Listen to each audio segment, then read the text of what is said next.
ఈ రాత్రి నీ భర్త మారాలి.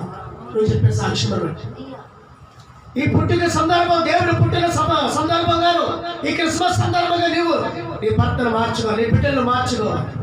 మార్తాను నేను మారింది, సత్యంగా మారింది. ఇంకెప్పుడు మాట్లాడండి? ఆయన ఎప్పుడు మారాడు? ఆ గడియలోనే. ఎన్నో రోజులు వాక్యం చెప్పలే, 10 రోజులు చెప్పాడు, 20 రోజులు చెప్పాడు, లేదా 10 రోజులు సన్నిధికి వెళ్ళాడా, బయలు తిరిగేశాడా, గుడి చుట్టూ తొల్లాడా? మాట్లాడండి. ఆ గడియలోనే, ఆ రాత్రే కుటుంబంతో కూడా మారుకొచ్చిపోయింది. మనమా మారుతాం, పెళ్ళాక మారుతాం. ఎప్పుడు మాత్రమే చిన్నోడు కదా మారుతాం. అలాగండి, ఆడే మారుతాడు. ఇది చెప్తూ మారుతాం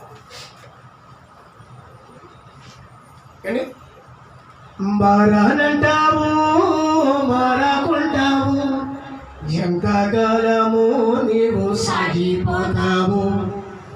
మారానంటావు, నీవు మారానంటావు, మారకుంటాను నీవు అంటే ఎంతకాలం మారుతాను మార్తాంలాగా ఎంతకాలం సాగుతుంది అండి?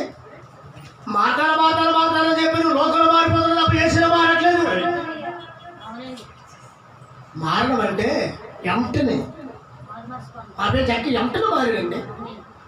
సరసం నాకుడు ఎంటలో మారాడండి. అలా చాలా మంది ఎంటలో మారడం ఉన్నారు. నేడు రక్షణ ఇంటికి వెళ్ళింది. అందుకే నేడు రక్షకుడు మీ ఇంటి కోసం, మీకోసం పుట్టాడు. ఈ రాత్రి నేడు రక్షకుడు మీ ఇంటికి రావాలని కోరుకుంటున్నాడు.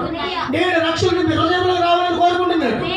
నేను రక్షకుడు మీ జీవితంలో రావాలని కోరుకుంటున్నాడు. ఇస్తాం అవకాశం?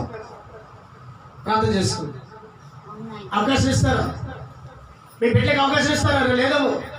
మీ భర్తకి లేదేమో. నేను రక్షణ అవకాశం ఇస్తారా? సరసాలని జ్ఞాపం చేసుకోండి. పాపయాలు చక్కిని జ్ఞాపం చేసుకోండి. వ్యవసాయ స్త్రీని జ్ఞాపం చేసుకోండి. రెప్పపాటులో మారారండి. యేసుప్రభు నువ్వు ఎక్కడుండు, నేను అక్కడ ఉంటానని చెప్పలే. ఉండు ప్రభు ఉపరాష్ట్రాలు వెళ్ళింది, పరిగెత్తుకుని ఊరంతా మాకు చూసేసింది. అయ్యా రక్షణ ఏం చేయాలంటే విశ్వాసం ఉంచు. ఆ రాత్రే మారిపోయాడు కుటుంబం. అపి చక్కయ్య అన్యాయస్తుడు ఊరంతా చెప్తుంటే రాత్రే మారిపోయాడు. ఆ క్షణంలో మారిపోయాడు ఆయన. నేడు రక్షణ ఇంటికి వెళ్ళింది.